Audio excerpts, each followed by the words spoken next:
Isang araw bago pa man mag-trending ang mga iba't ibang pakulo ng mga nagmamahala noong nakaraang araw ng mga puso, ay una nang kumalat at nag-trending ang isang video na kuha sa ilog sa Plaridel, Bulacan.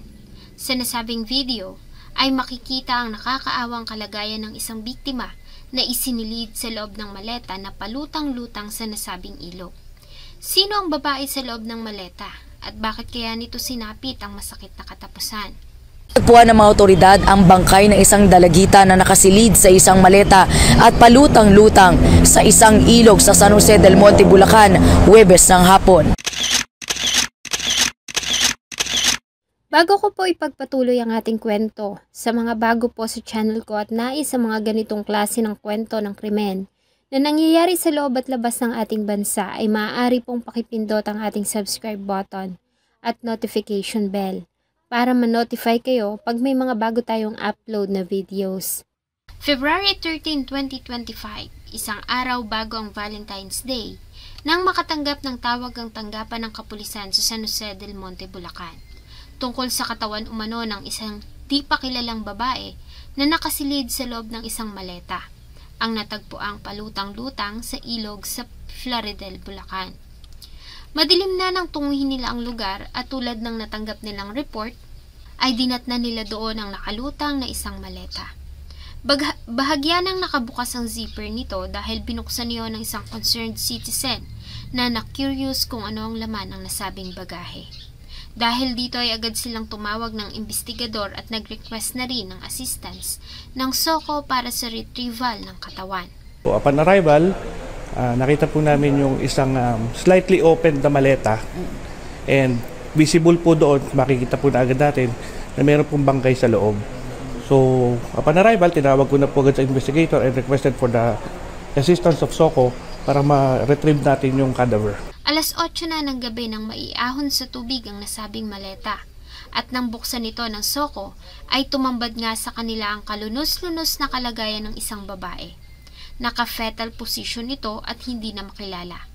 Dahil sa pagana ang katawan na pinaniniwala ang ilang araw nang nakababad sa tubig. Ayon sa report, ilang araw nang nakakaamoy ang mga residente doon ng masangsang na amoy. Noong una ay inakala nila na galing lamang yon sa patay na hayop na itinapon sa ilog. Hanggang sa ilang mga residente ang makakita ng isang kahina-hinalang maleta na lumulutang sa ilog. Nakakasulasok din ang mabaho nitong amoy. Dala ng kuryosidad ay bahagyang binuksan ng isang lalaki ang nakasarang zipper ng nasabing bagahe. Nang mabuksan ay dito na tumambad sa kanila ang katawan ng isang tao. Agad nila itong inireport sa tanggapan ng barangay na siya namang tumawag sa mga pulis. Visible po doon, makikita po na agad natin na meron pong bangkay sa loob. Naka-fetal position po siya. And intact naman po yung damit niya. Yun nga lang po, medyo bloated na sa pagkakababad sa tubig. Sunod naman ng ulan, dahil ilog nga yun, hindi natin masasabi kung inanod ba, pero may possibility na doon din talaga. Ang biktima ay agad din namang kinilala na ang 16 years old at grade 10 student ng NHC High School at residente ng Tala, Caloocan City na si Sheila May de la Cruz o mas kilala sa alias na Aguy. Ayon sa mga magulang ni Sheila, ay huli nila itong nakitang buhay noong gabi ng February 7, 2025 ng bandang alas 7 ng gabi sa kanilang tirahan sa Caloocan. Sa kuha ng CCTV sa kanilang bahay, ay nakita pa si Sheila na nakaupo sa sahig habang kinakausap sa cellphone ng kaibigan. Sa kanilang pag-uusap ay nagpapasaklolo sa kanya ang isang matalik na kaibigan dahil sa sinasaktan umano siya ng kanyang asawa. Kaya ako naman yan, namumuro na ako dyan sa asawa mo. Saan daw pupunta? Maya-maya pa ay tumayo si Sheila at nagpaalam sa kanyang ina na pupunta sandali sa bahay ng kaibigan. Pinayagan naman ito ng ina dahil sa nangako ito na babalik agad ng bahay.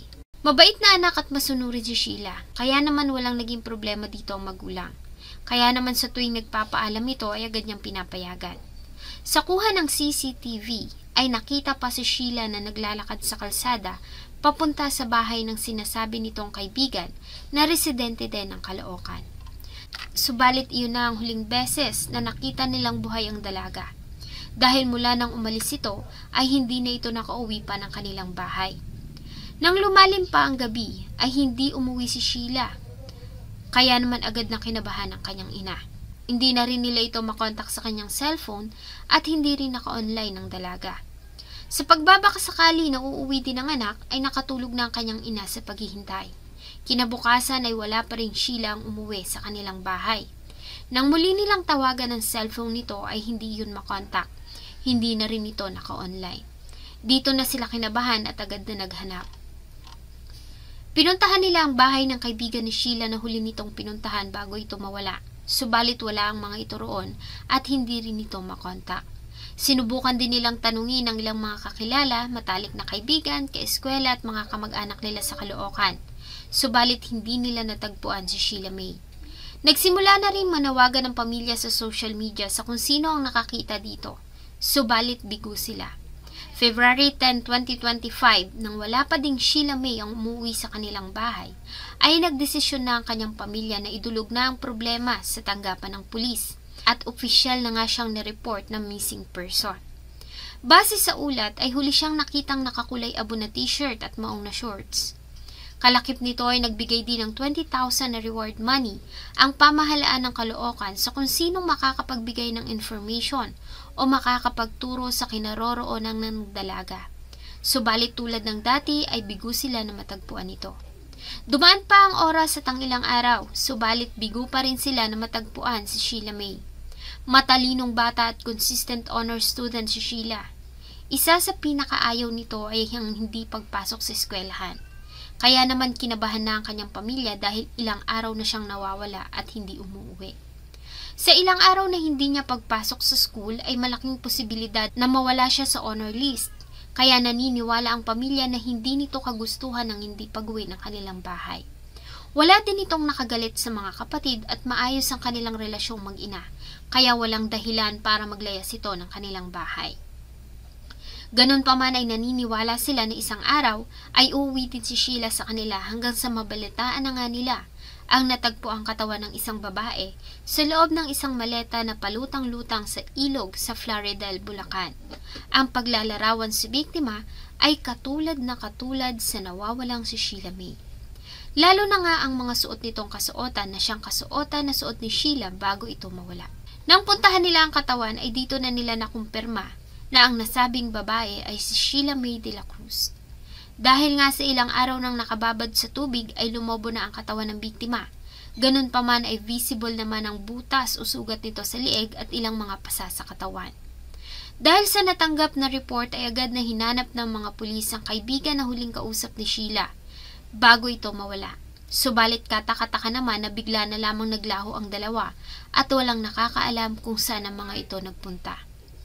Gayunpaman sa huling pahayag ng mga investigador ay mayroon na umano silang mga persons of interest na iniimbestigahan, bagamat hindi muna sila magbibigay ng detalye hanggat hindi pa natatapos ang investigasyon. Sa kasalukuyan ay nakaburo lang katawan ni Sheila May sa kanilang tirahan sa Phase 12, Tala, Caloocan City. Dahil nga sa kalagayan ng katawan ay 3 araw lamang na ibuburo lang katawan ng dalaga at agad na din itong ihahatid sa kanyang huling himlayan bukas sa Caloocan Cemetery.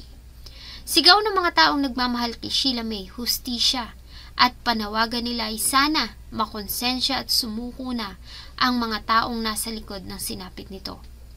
Mabait na bata at sadyang pala kaibigan si Sheila May. Ganun pa man ay palaban din ito at malimit na siyang nagiging tagapagtanggol ng kanyang mga kaibigan sa tuwing may mga taong nang-aapi sa kanila. Base sa ilang mga report, ang huling kausap ni Sheila May na si alias J ay matalik nitong kaibigan. Malimit umano itong sakta ng kanyang kinakasama at sa tuwing mangyayari iyon ay si Sheila May ang lagi nitong nagiging sandalan. May mga pagkakataon pa nga na pinagtatanggol ni Sheila May ang kaibigan sa mapanakit nitong kinakasama. Kaya naman marami ang naniniwala na maaaring may kinalaman ng dalawa sa naging kamatayan nito. Kung wala man, ay bakit bigla kaya silang naglaho at tila ba nagtatago? Abangan pa po natin sa mga susunod na araw ang update sa kaso ni Sheila May de la Cruz. Sana ay makamit ng pamilya ang hustisya. Sana po ay nagustuhan nyo ang isa na namang kwento na akin pong ibinahagi. Marami pong salamat sa inyong patuloy na pagtangkilik sa akin pong mga videos. Huwag nyo pong kalimutang mag-iwan ng inyong saloobin at suggestion sa atin pong comment section. Thank you so much po and see you in my next video.